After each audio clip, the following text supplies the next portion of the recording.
Ok, vamos continuar com a nossa semana 6 de programação de computadores. A pergunta 2, a gente precisa criar um método dentro da nossa classe retângulo. E esse método é estático, ok? Então vamos começar já na nossa classe retângulo. A gente vai criar um static. Ou aqui depois do perímetro, eu vou criar um static. E aí a gente precisa dizer qual que vai ser o tipo do nosso método, o que ele retorna, tá? Aqui nesse terceiro item ele fala que a gente tem que retornar o índice do primeiro retângulo no arranjo. Então vai ter um arranjo e a gente vai retornar o índice. O que é o índice do retângulo no arranjo? É a posição de um retângulo dentro de um arranjo. A posição é um número, eu quero dizer se é o primeiro do meu arranjo, ele está na posição 0, o segundo está na posição 1, e assim vai. E essa posição é sempre um número inteiro, tá? E ele fala ou retorna esse índice ou retorna menos 1. Menos 1 também é um número inteiro. Então o que a gente precisa retornar é um inteiro, tá? Então vai ser um static int. O nome da função vai ser busca. E aí a gente vai passar os parâmetros que essa função recebe, ok? Que esse método recebe. O primeiro parâmetro vai ser um arranjo de objetos da classe retângulo. O que é um arranjo de objetos? É um array, é uma lista contendo vários retângulos, ok? Lembra quando a gente criou um array de doubles? A gente escrevia double, abre e fecha colchete. Agora é um array de retângulo. Então a gente vai fazer assim, ó, retângulo, abre e fecha colchete. E aí o nome da variável, ele chamou de ARR, tá? Então a gente tem um ARR, que é um array de retângulo, que é um arranjo de retângulos, tá? E tem mais uma variável, que é o comprimento, que é um double. Então eu vou colocar aqui double comprimento. E aí o nosso o Eclipse, que é o que eu estou usando, já marca isso aqui de vermelho, dizendo que ele tem um erro aí. O que é esse erro? A nossa função retorna um inteiro, mas ela não está retornando nada por enquanto.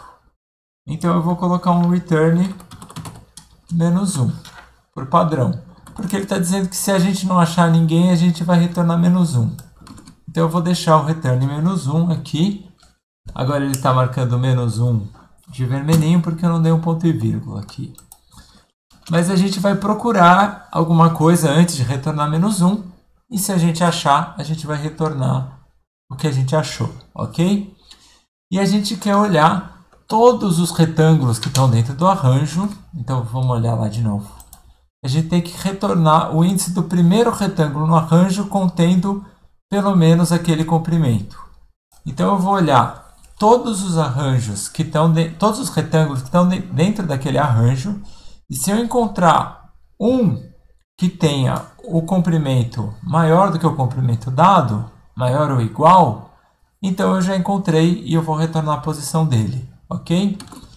Para olhar todos os elementos de um array, a gente podia fazer aquele for, por exemplo, retângulo no ARR.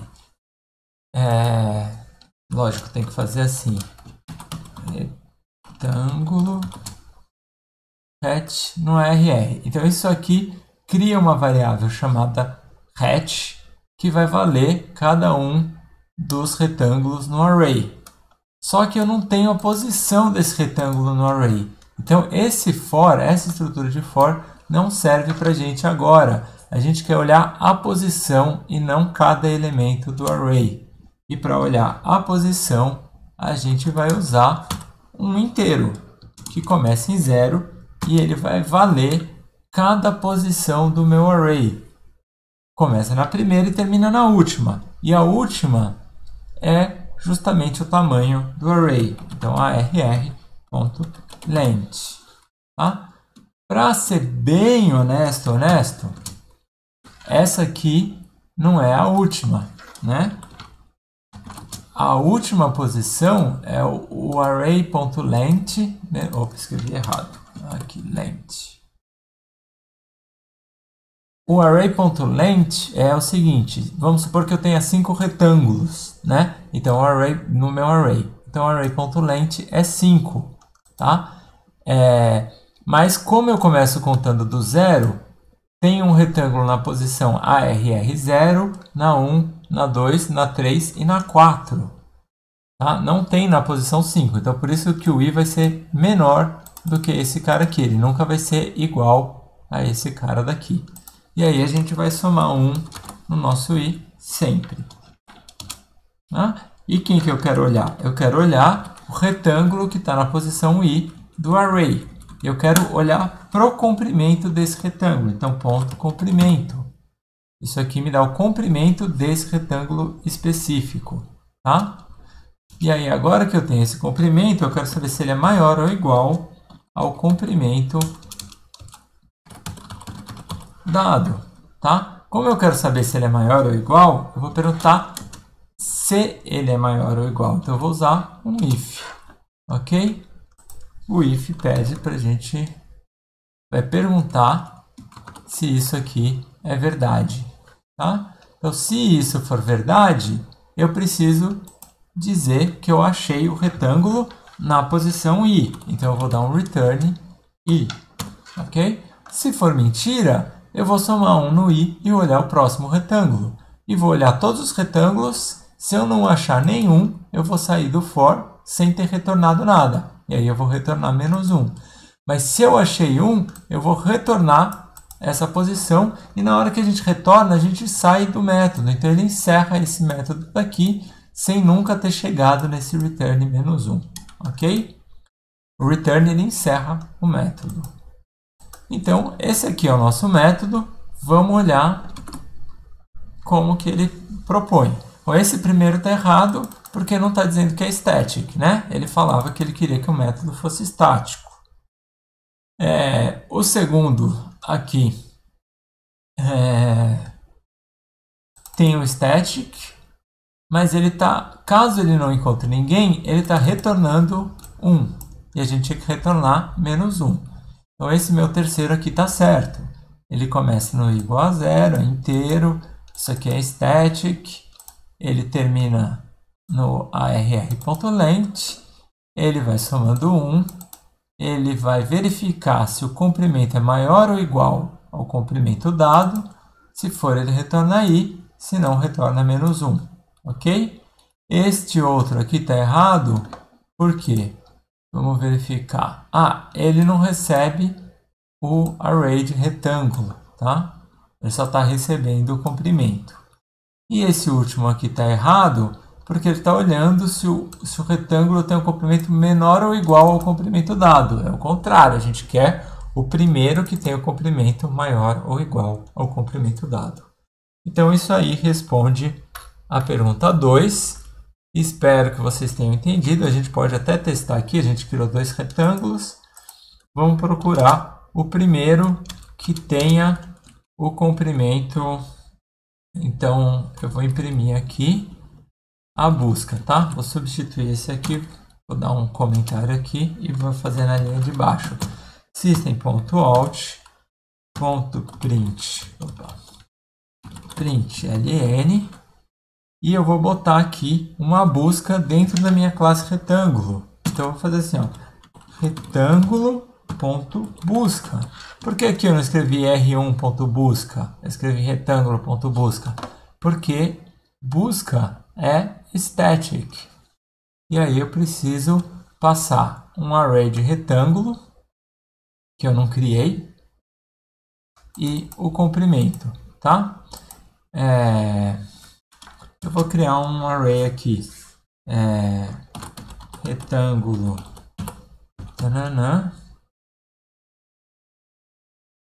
é igual ao R1 e R2. Não, isso aqui não vai funcionar. Vai ser um igual a um new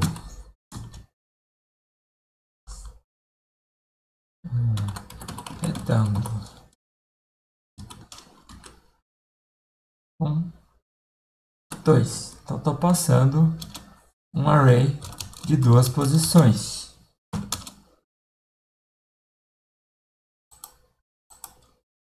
Esqueci de dar um nome.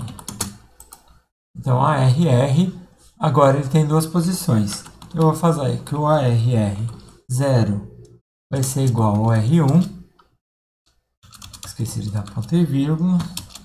E o ARR1 é igual ao R2. Ok? E aí, eu vou passar o ARR e vou passar o comprimento 30. Então, vamos ver o que acontece se eu rodar isso daqui. Vou salvar primeiro. E aí, rodar isso daqui. O que ele imprimiu? -1, porque ele não achou ninguém com 30. Se eu puser aqui 25, ele vai imprimir a posição do retângulo 2. E aqui a posição do retângulo 2 é a posição 1. Se eu puser alguma coisa menor, por exemplo, 10, ele tem que imprimir a posição desse retângulo aqui, que é o 0. Ok? Então funcionou direitinho. Tá? E aqui a diferença, como o método é estático, a gente tem que passar a classe. Tá? Para chamar um método estático, a gente chama a classe. Um método que não é estático é do objeto. Okay? Então, espero que tenha ficado bem claro a diferença entre algo que é do objeto e algo que é da classe. Se vocês entenderam, curtiram, dá um like no meu vídeo. Se não entenderam, manda comentário que eu explico. Então, boa sorte aí, pessoal.